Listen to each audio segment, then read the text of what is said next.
Contemplations. I've been practicing a pretty similar method to what Tim describes, though a great deal less formal. I was impressed to find in another video I skipped to by mistake, in addition to being brilliant, Tim also has bipolar disorder.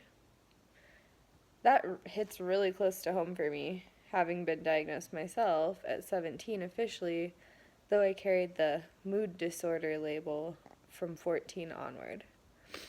I found my way around the disorder as the layers became thicker and thicker. In my early 20s, my anxiety ramped up and soared to new heights following a sexual harassment retaliation case. I had to rework what I had already learned about fear while facing new hurdles of adulthood. Then my PTSD ground everything to a paralyzing halt. I had to completely relearn who I was without my most prized asset, my memory. Suddenly, nowhere was safe, nothing was easy. There were no solid foundations to grab onto.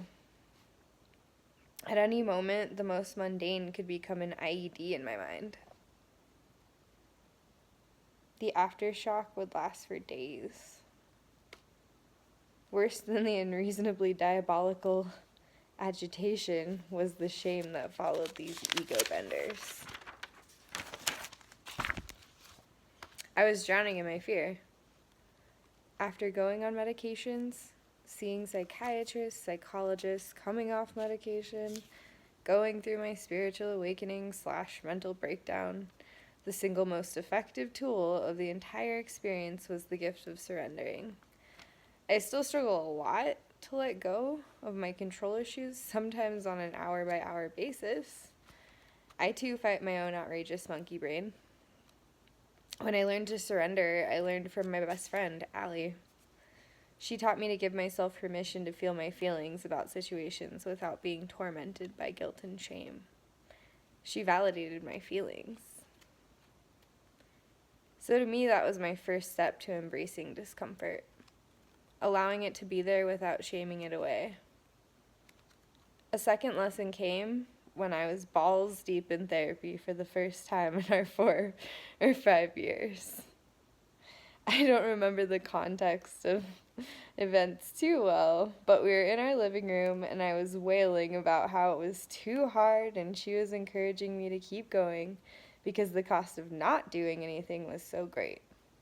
It meant the cycle of suffering, the pattern I had continuously chosen to follow, would continue, although this time I would be keenly aware of my part in enabling it.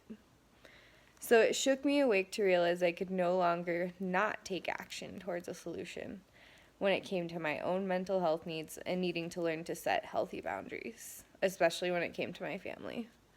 Thirdly, when I got myself really up a creek without a paddle, she would make me sit on my ass. Or sit. That doesn't sound good. She'd make me sit my ass down. Bloop, that was a blooper.